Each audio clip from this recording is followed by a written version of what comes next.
So welcome everybody to this interview. This is David Hamilton from socialexpression.net, and we've got Sean Cooper from stopyourshyness.com.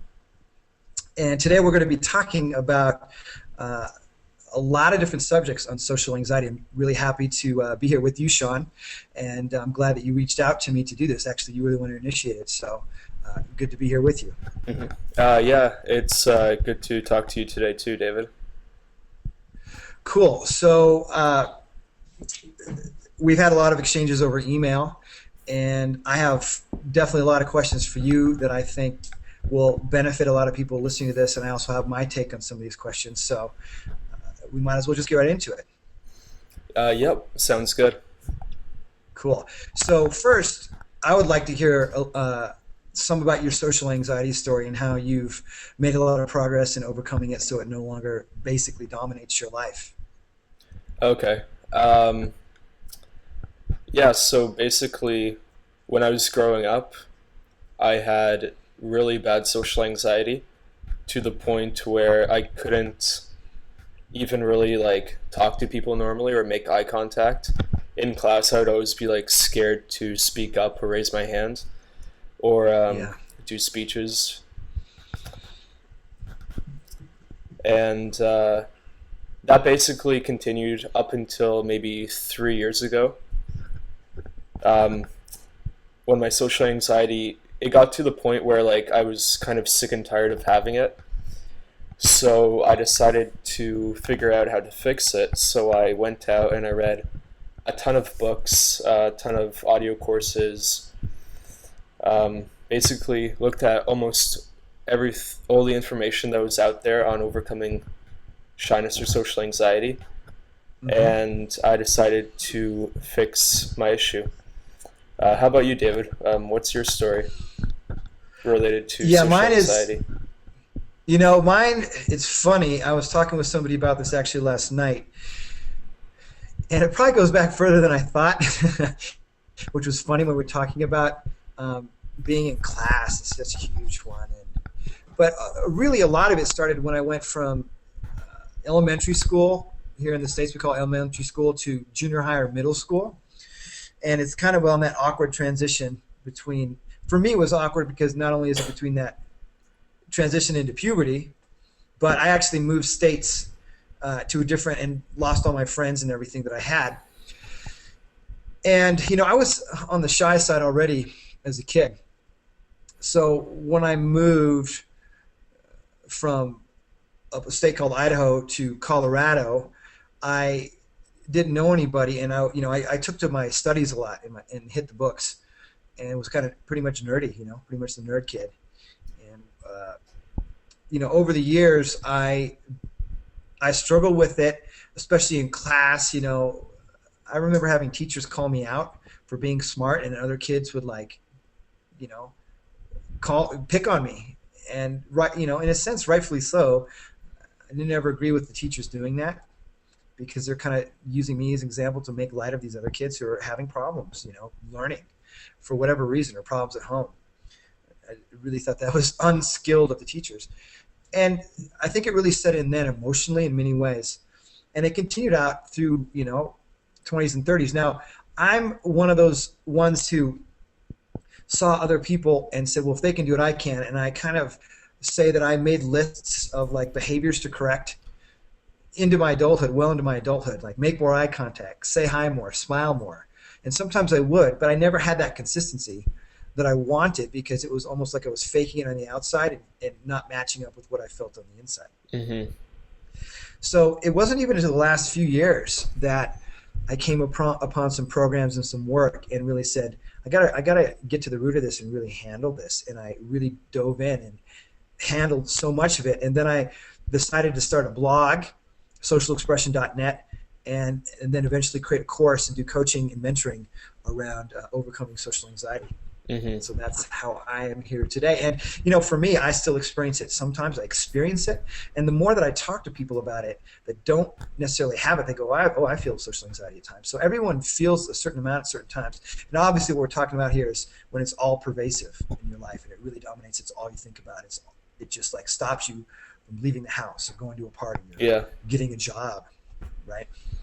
Yeah, yeah. Well, I know like when I first started, there'd be like no chance of me like having any friends at all. I'd feel so much anxiety.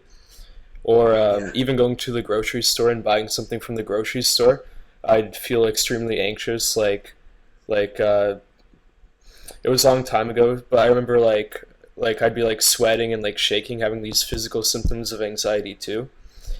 Wow. Yeah. So yeah, so I think the people watching this are all at like different stages, maybe very socially anxious or maybe just shy in like a few situations. Yeah. But the goal is like to take the level of like social comfort that you feel and like expand that into every area of your life, because I think almost everybody, even if they do have social anxiety or shyness, they do have like one or two people, maybe like a sibling or one close friend that who they can talk to. So the Mhm. idea is like to take that personality and like expand it everywhere. Yeah. Yeah. I like that. And that, like you said, everybody's at different levels, and some people have figured out how to break through some stuff on their own. They're still seeking more help. And some people, I get comments all the time on my Facebook page, YouTube channel, my blog, or through emails and stuff about people being at various levels. And uh, sometimes they really have a hard time getting in the house. Sometimes they just feel anxious and they're able to bust through it, but they're tired of feeling that way all the time. Hmm. They get really tired of it. Yeah. So, what do you think is the root cause of all this social anxiety stuff, if there is one? Um, well, it's difficult to say. Like nobody has actually nailed down like one single cause. The best Mm. the best ideas that people have been able to come up with is to say that it's usually a combination of causes. Um, Parts of it are like genetic. There's some people have like a predisposition to developing shyness or social anxiety because of a certain type of sensitivity in their brain, Yeah. and other parts are environmental, basically accidents in their environment. So, for example, like you said, that at a certain time in your life, you moved to a different state, so you lost all your friends, Hmm. uh, and that caused your social anxiety to become worse or your shyness. So I think a Yeah. lot of people who do have shyness or social anxiety, they can trace it back to like some events in their life.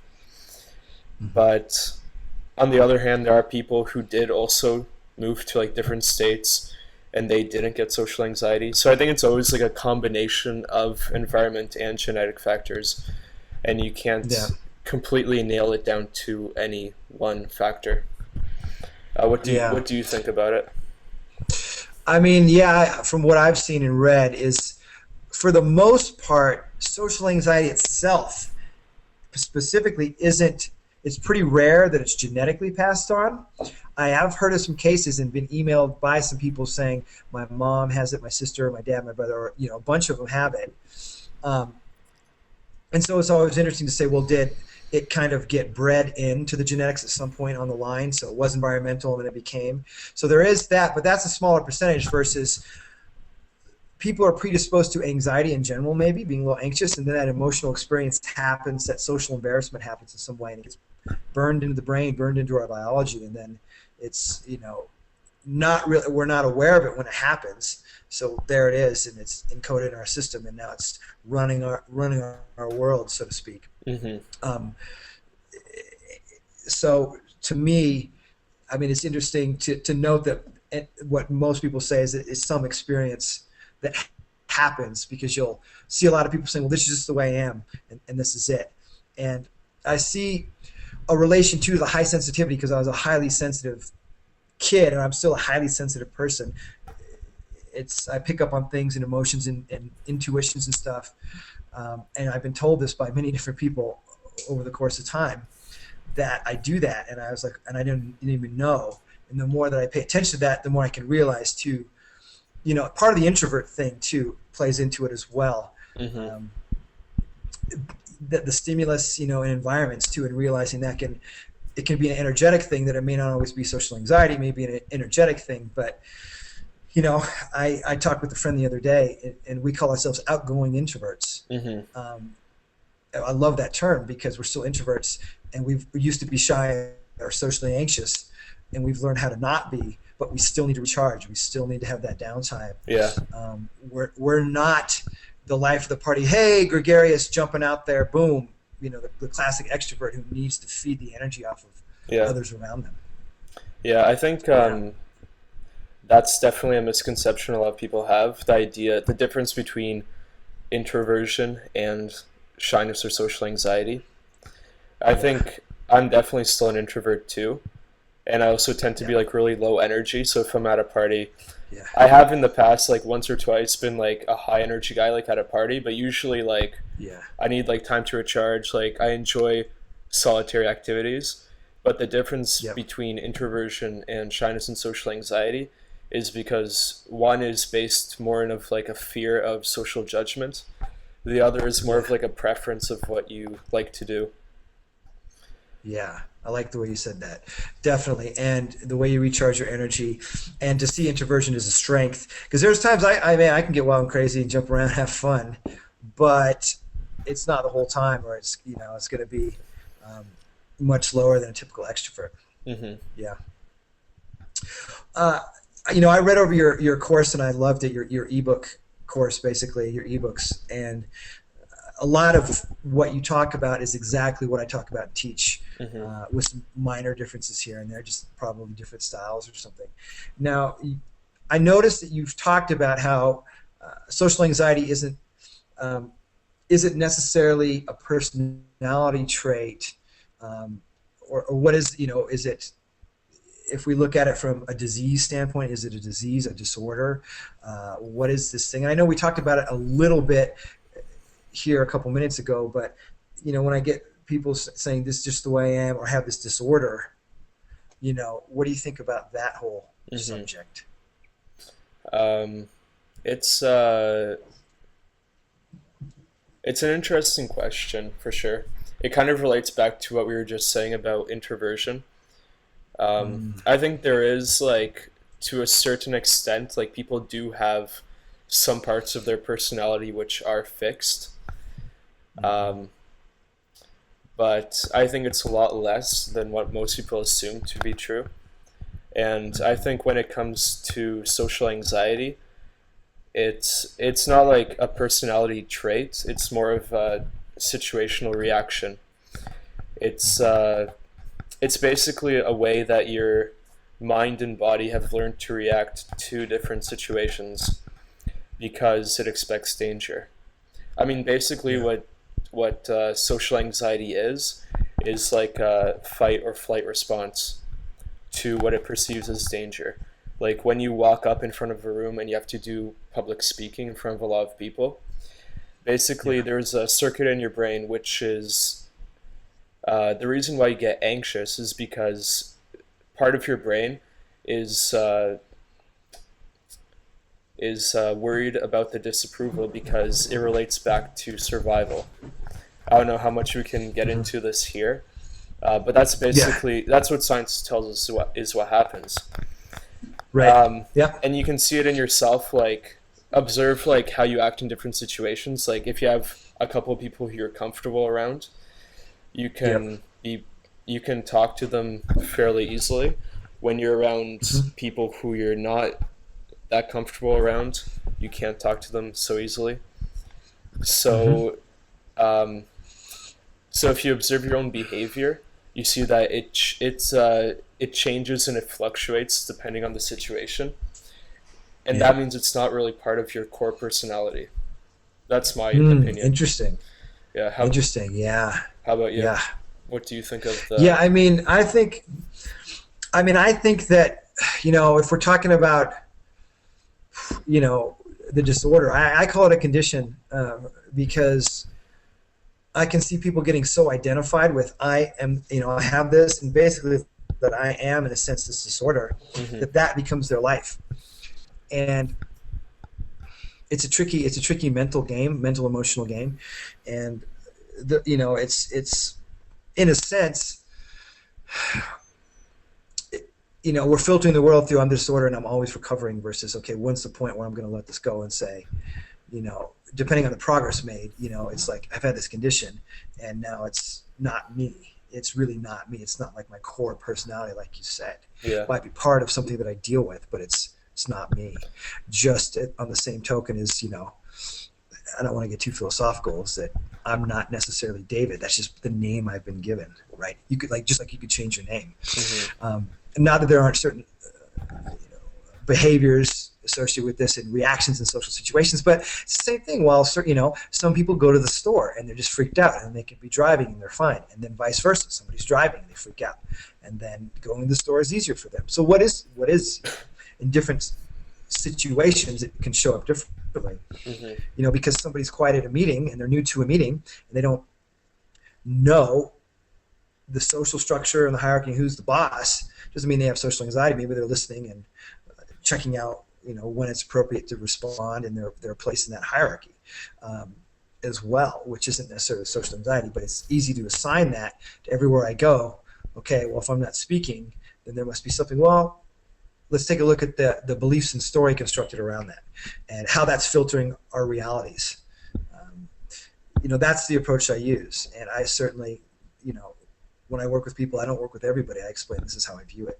And if you're on board with that and you think that that's, the route that's going to help you, then cool. And if not, great. It's I take a particular vantage point and looking at this as you are not this kind of embodied living story of social anxiety that has been burned in, we've taken on, through language, emotions, and definitely in our brain and our body disposition or our body chemistry even in certain regards. Which makes me think of the next question, which is, what do you think about, can be kind of a touchy subject, medication and treating social anxiety or even anxiety disorders. A lot of people are on medication when they are part of my, Facebook group or email me or whatever, and they're like, I'm on medication and I'm doing the therapy or whatever. And I have my own thoughts about it. I'm curious what you think. I personally never used anxiety medication to recover. Basically, my view on it is if somebody has extremely severe social anxiety, then maybe it could be useful to see a psychiatrist. But typically, the approach that most people take is it's not a permanent solution. It's basically a temporary crutch to get you started on exposure. And they basically, if you are taking medication for something like social anxiety, the idea is like you slowly take less and less medication and not become dependent on the medication. It's kind of similar, I think, to how a lot of people need to use alcohol when they go to a social gathering to socialize. Yeah. And this isn't just people who have social anxiety. This is like almost everyone. They need to drink to socialize. And the social lubricant. That's what they call it, social lubricant, right? Yeah.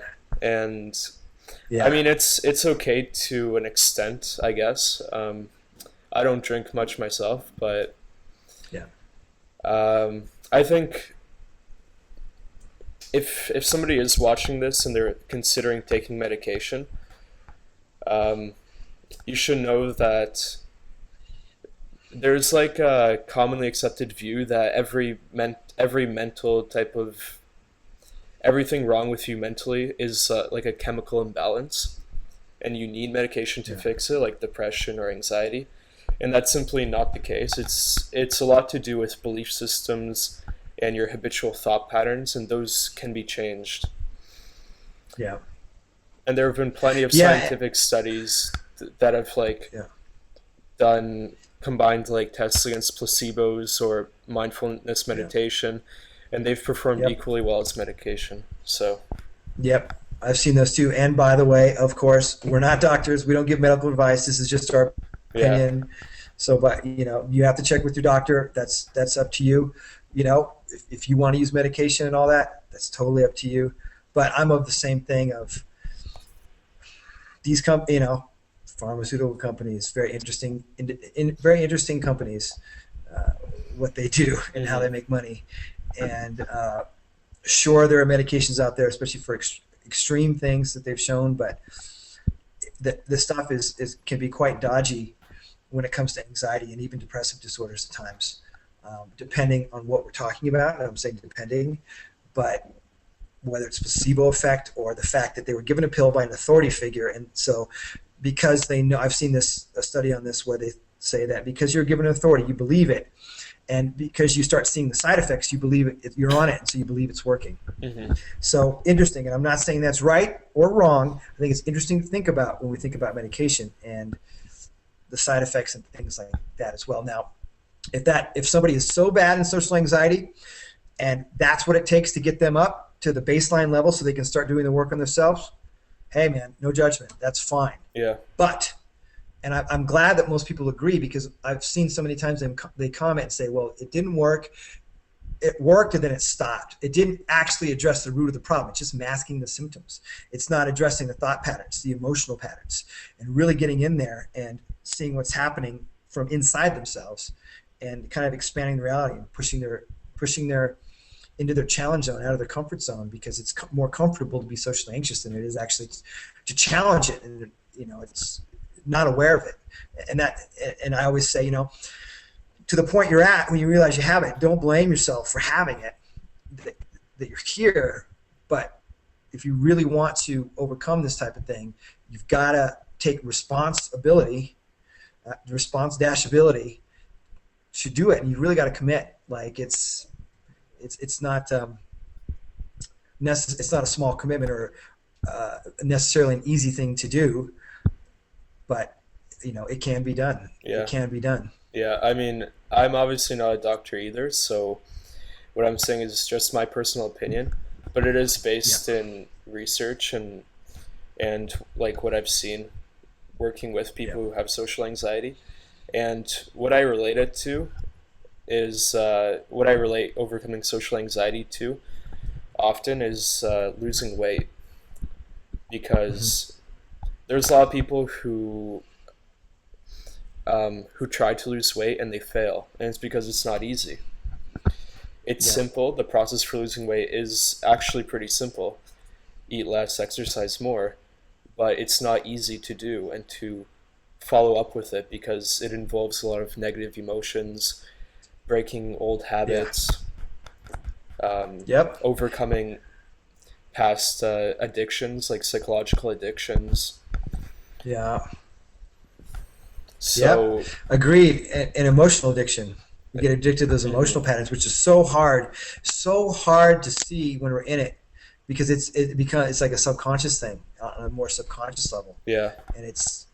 And getting more awareness and feeling into those emotions and actually experiencing them. And I say that we are so trained to run from our emotions and not experience them. It doesn't mean to act on our emotions in like a superficial way, like a dramatic thing, but to actually experience what they are and to get awareness around them, and that we can actually have control over our emotional world in that sense, instead of running and hiding or popping a pill or going to eat McDonald's or watching a TV show just to get away from what we're feeling. Mm-hmm. That's my take on it. So we're getting to some pretty deep stuff here, and for you guys listening, interested to hear what you guys think, because this will be up on YouTube and various places to hear your comments. I had a question the other day from a subscriber, I believe, that they were asking, about the videos I have, and I have my also my course, the Dissolve Social Anxiety video audio course, and you have your ebook course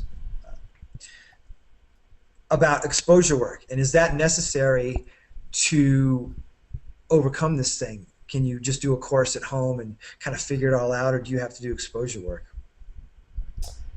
Which means exposing yourself to situations directly where you experience social anxiety. Basically what my system teaches is that you do need to do exposure. And it's not just the exposure by itself.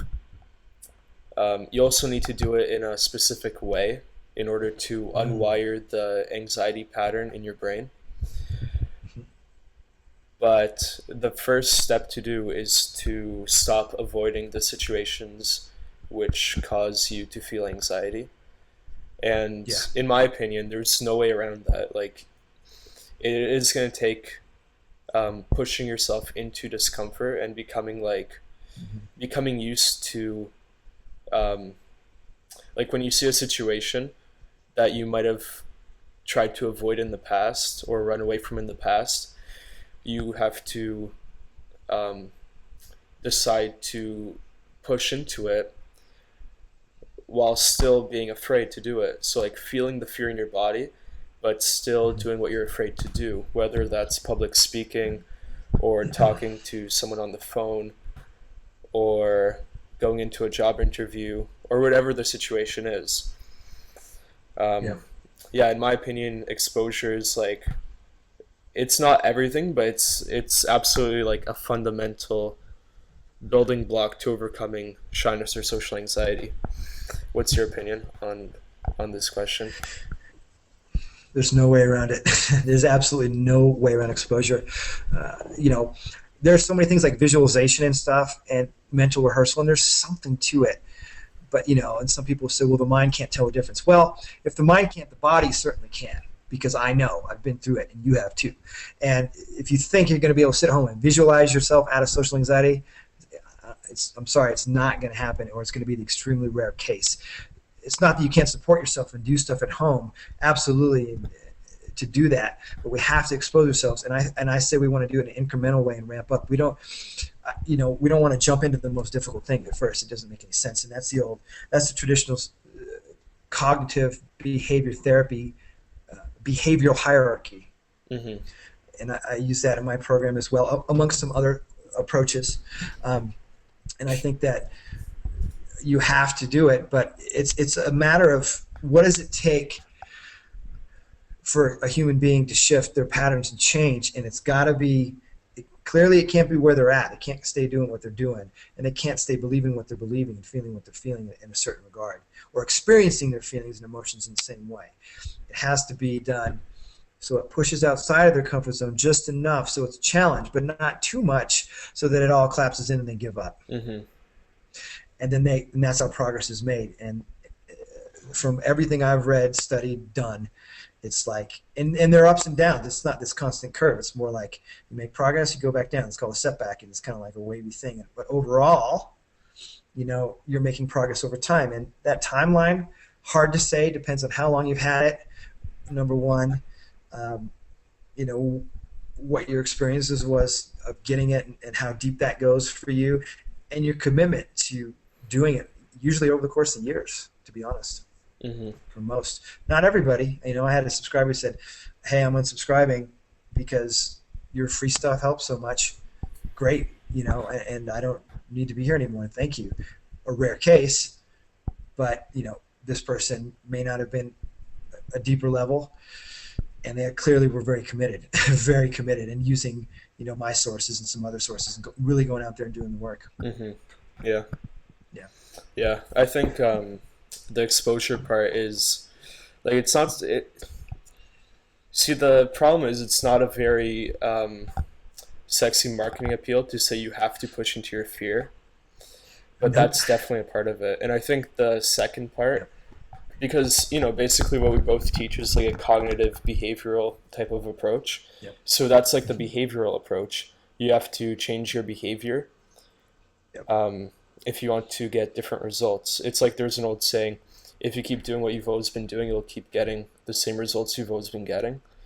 So, and I That's think the right. second part is the cognitive approach, which has to do with like your belief systems, your habitual Mm-hmm. thought patterns, emotional addictions, and so on. So, David, what do you think are like the main types of beliefs that people with social anxiety have that they need Yeah. to unwire along with exposure? The main ones, and I see them all the time, are I got to say the right thing, aka perfectionism. I got to say or do the right thing, or I don't know the right thing to do or say, Mm-hmm. and thinking that and I need to know that first, and I don't know what it is, keeps them locked in kind of a double bind. That's one. Another one is everybody is watching me and staring at me, and they can all tell that I have social anxiety, and it's just not it's absolutely not true. It's called the cognitive distortion of like absolutism versus relativism. So some people might, but when you say everybody, you're in cognitive distortion big time, because not everybody does, and that continues on a feedback loop of they could be. You could walk in a grocery store and see somebody laughing, and they're on their phone, and they turn and look at you as they laugh. And because you're socially anxious and your belief system is filtering for evidence, that piece of evidence gets pulled in when they were just happen to look at you and laugh, and then you get more nervous, and they might see that, and so they react to that, and so the loop just goes on and on. Mm-hmm. So you did play a part in it, but initially you didn't, and you filtered it in, and then maybe they are looking, oh, that person looks nervous, or whatever. They're not going to think they have social anxiety and shyness, or they may or may not think you're weird, and most likely people don't give a crap. They care more about themselves than they care about others around, unless it's something really, really drastic. And typically, people with social anxiety are hiding away and not being seen, trying to hide themselves. So yeah. a lot of times they're not. And a lot of times they're not being seen. And that can be one too that troubles people. Is I never get seen or this or that, because they are hiding away and doing behaviors. Like that. It's interesting. Those are the two main ones that I see. There's more, but say what you think, and I'd like to hear what else you think. Mm-hmm. Well, it's interesting what you said at the end about people who have shyness or social anxiety hiding away. Because one way I've heard it described before, is that shyness is almost like a coward's version of vanity. And basically what that means is like people who have shyness or social anxiety, they're very preoccupied with their self-image, how they're coming across to people. They're very keenly aware of like every little action they take. I remember when I used to have like really bad social anxiety, that would basically be the whole experience of self-consciousness. It's not so much that you're conscious of yourself, it's that you're conscious of how other people are perceiving you in the situation. So if you move your hand, you're very consciously aware of how your hand's moving. If you speak, you have so much attention on your voice that it sounds unnatural. If you walk, then your self-consciousness is basically messing you up, because you do have too much of your intention focused on yourself. Yep, too much inward. And that's the difference between self-consciousness versus self-awareness, I say. Because we can have raising our consciousness, raising our awareness, but what we're talking about is self-consciousness. That attention keeps getting directed back inward and trying to self-correct, and instead of outward to what's going on in our environment and being present. Okay. And kind of expressing who we are, right? That's what I heard you say, basically. That's the self-consciousness, is that vanity turned inward sort of kind of thing. If that makes sense. Or what do you mean by like self-awareness in regards to social anxiety? Yeah, so self-awareness is being aware in the moment that something is happening, that this is a certain pattern and not just the way things are. It's almost able to like jump outside yourself and kind of look while it's going on without necessarily trying to change anything. And by doing that, a change can start to occur. Yeah. So a way that I kind of think of this, and sometimes when I describe it, is that we have how we are being, how we're behaving in a situation. We don't realize it. And then all of a sudden, we have that realization, but we're already acting like that. It's too late. Right? Or we realize that we did something 10 minutes ago. Oh, I did that. But then that time gets smaller and smaller. Then it's 5 minutes ago. Then it's 1 minute. Then it's 10 seconds. Then it's in the moment. Oh, I'm doing it right here, right now. To the point where your awareness is so quick that when that pattern starts to come up, you just don't go there. You don't go there. You either go somewhere new, or actually you don't go anywhere at all. You just kind of subtract what happens. The belief or the emotional pattern that was driving it is no longer has a hold, or it's like a whisper. It's like a ghost in your mind, and you go. And you're very, very aware of it. Now, what that takes can be exposure, because you have to go there to have the emotional reaction elicited to Mm-hmm. be able to be aware of it in that situation. And that's why it takes repetition and over time. So that's building self-awareness, and it's something that happens within. It's not a particular exercise. I've gotten people saying, well, if I just do this technique, well, they have a great result with a particular technique, a particular mindfulness meditation or an emotional exercise, and then they want to hammer that technique, and this is the one that's going to get me there, and then they go out and it doesn't work anymore. Well, the technique is not the self-awareness. It's a guide. It's a road sign to the experience of self-awareness. But eventually the technique wants to, because it's about building that self-awareness more and more within ourselves. The technique is never the actual experience, right? And that comes a lot from Eastern philosophy, and why mindfulness has come into actually Western psychology with mindfulness, cognitive behavioral therapy, acceptance and commitment therapy, integrate these things heavily because of the true benefit of them. Now, it takes, I think we have a culture that is so bent on instant gratification. And people they're like, I'm bored and I'm this or I'm that. Well, one of the best things I ever heard about being bored is that you just can't be with yourself without all this stimulus going in. You can't actually be with yourself. And we're caught in our minds. And when we learn to experience ourselves more, then that instant gratification thing goes away and our self-awareness builds. Mm-hmm. Going, oh, look at these other patterns. Look at these things I've learned growing up, cultural things, social things, consumer things. Buy this product and you'll feel better kind of stuff. That get in the way of us being more self-aware than we are. Mm-hmm. What do you Yeah. think about? How do you feel about that? Um, I think it really relates back to the types of belief systems and thought patterns, that question from before. Mm-hmm. Because, yeah, one thing I teach in my system as well is mindfulness meditation. Great. And the reason why I teach is because when you sit down, say for 20 minutes a day, and you pay attention to the thoughts running through your head, what happens basically is like it's almost like there's a separation between your thoughts. So the way most people live their lives is they are completely inside of their thinking. It's almost like a Right. goldfish swimming around in water. It's inside the Yeah. water, so it can't see the water. In the same Yeah. way, if you don't do any type of mindfulness exercise, basically you're living in kind of like a mindless way. You Mhm. you have no awareness of what your thoughts actually are.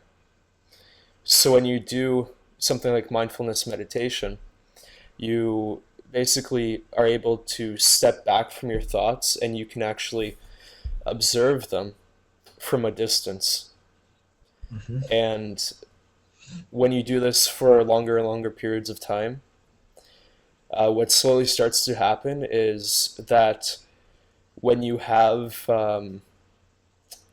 like, let's say you studied David's program and you found out about perfectionism. Well, in the past, you may have had like a perfectionist thought, like, oh, am I doing this right? Or am I saying the right thing in this situation? Once you do meditation, when you have that thought go through your head, instead of believing in the thought, you have enough perspective from it to see that it's not really you thinking, it's more of like a habitual thought. The thought is just coming out of your mind. It's not you actually thinking the thought. Right. And I love what you said there. I totally agree. And one more thing that I would add is that the thoughts that you think are you or that are yours aren't always even yours. They've been picked up from other spots and they're just repeating patterns. They're Mm-hmm. not anybody's thoughts in a certain sense. They've just been passed down for whatever reason. And we get into like talking about direct experience. People like Eckhart Tolle talk about it and stuff like that. Mm-hmm. And labeling things, and I think it's great stuff. And to notice that experiencing things directly, that can really increase our self-awareness. I don't have time to get into it here. Yeah. I talk about it in my stuff, and I know you talk about it in your stuff as well. And definitely encourage people to check out your course that haven't checked it out as well, because you've got a lot of cool stuff in there, Yeah. and other add-ons as well. Yeah, Um, and I just wanted to add, like, if anything I'm saying or if David's saying doesn't make sense related to mindfulness meditation, it's because you actually do have to do it for yourself. It's like an yeah, you have to exercise. It's experience it. not an intellectual understanding that you can pick up just by hearing somebody talk Yeah. about meditation. You actually have to like sit down and do the exercise yourself, do mindfulness yourself to actually Yep. understand like what we're saying. Yep. 100% agree with that. And uh, I just forgot what I was going to say. There was something that was supposed to be important, but it escaped my mind. Look at that. So I have a couple more questions here for you, and then uh, what do you think? Wrap it up, or do you want to keep going? What are you thinking? Um, yeah, a couple more questions should be fine.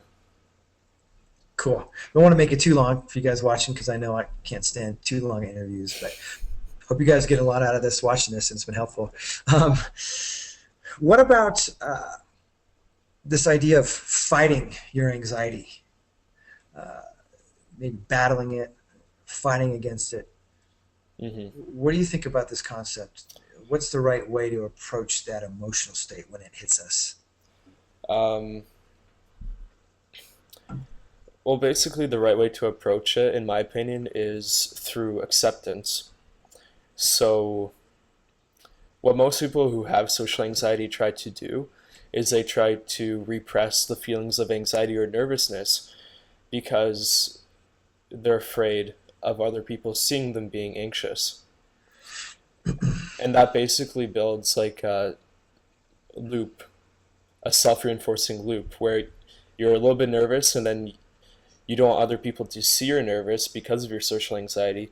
So you become more nervous and more anxious, which leads to more symptoms.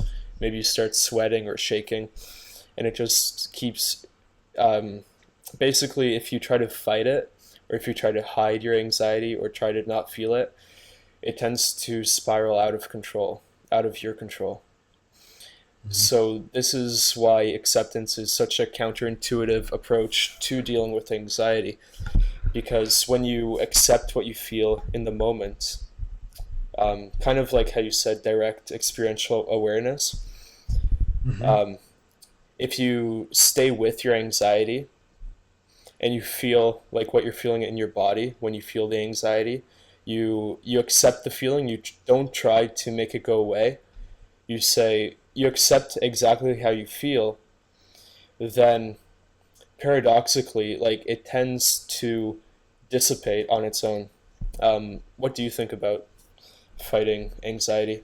Yeah, yeah, it's the same thing, and it's about. I mean, there's a couple different ways to approach it. Is to kind of be an observer of it, but actually to feel into it, to get more of an experience of it, to get to know it intimately, and that's to me acceptance of it, and working on accepting it or allowing it, even we might say. And it's paradoxical, very much like you said, that it actually creates a change without trying to create a change. Like the serenity, sort of like serenity prayer is like the foundation. Accept what you can't, change things you can't, accept the things you can't. But at the same time, the accepting can create a change. Mm-hmm. It's almost one and the same. Yeah.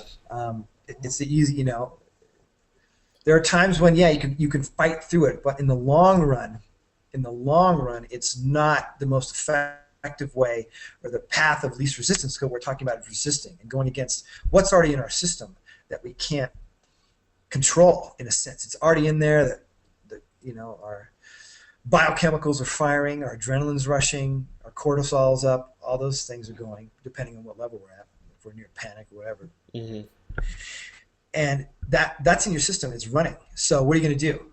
You're going to fight it and create more, or are you going to just here it is and let it pass? And see it as okay. It's here. Let that chemical experience pass through. Try to look at the beliefs as they go. See what's happening, how that might be connecting into it. And it can, it happens so quickly that, in a sense, becoming more aware and accepting, it's like what used to just happen really quick. The time slows down and everything gets seen. It's literally like slowing time down, even though it's not. If we talk about timing, perception, all this kind of stuff, the pattern that used to becomes You start to see it, and it pulls apart. Hmm. Yeah. What do you think about? Last question here. What do you think about attractive people having social anxiety? I get questions on, you know, attractive people having it, struggling with it. Some people saying, well, because you're attractive, shut your mouth. You have nothing to worry about. Poor you. Hmm. I see some nasty stuff. What Yeah. do you think about it? Well, I've watched some YouTube videos of people who have social anxiety, and um, like I think it affects like all types of people, attractive, unattractive equally. People who are unattractive and they have social anxiety will typically use their looks as something to pin their insecurity onto. So basically, they'll say, "Oh, I have social anxiety, or I'm insecure because of this physical feature of mine. And if I just looked better, then I wouldn't have social anxiety." Um, and you can see this even in forums of people who have social anxiety, where you can see um, people, if they have their photos and they're asking people like how they look perfectly fine, like average, or maybe even they're attractive, but in their mind they think they're unattractive. I think social anxiety and shyness is there's a heavy correlation to insecurity and low self-esteem, and I think that's where that type of attitude comes from, where some people think people who are attractive don't have a right to have social anxiety. I mean, really, it comes down to your thought patterns and your belief systems, because Yep. you can even turn on the television, you can see a lot of the most social, outgoing, gregarious people may actually be very unattractive, but they don't have insecurities, so they don't have social Yep. anxiety. Yeah. So, yeah.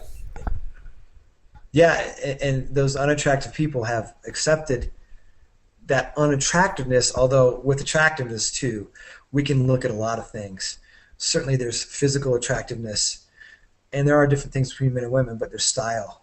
There's a lot of different things to play into it that people can really up their attractiveness by taking care of how they dress, like showing they take care of themselves and showing themselves to take care of themselves. You know, there's so many things, and depending on the looks thing, Hmm. um, is definitely, a common one too. I mean, there's a lot of common ones. Girls, I hear women say more than men that they'll be people think they're a bitch because they're quiet and they're really socially anxious inside, but because they're not talking, and people from the outside will say, judge and say, oh, well, because you're not talking and you're good looking, that means you're a bitch, but they might be totally nervous or anxious inside. It doesn't mean they, the people without sometimes aren't. There are definitely those people out there, but it's something interesting to consider as well. And I've heard uh, women say that in their channels and stuff as well. Hmm. Yeah. So cool. I mean, I think this was great. I hope you guys out there watching and listening uh, got a lot out of this exchange here with Sean and myself. Uh, I encourage you to check out his stuff.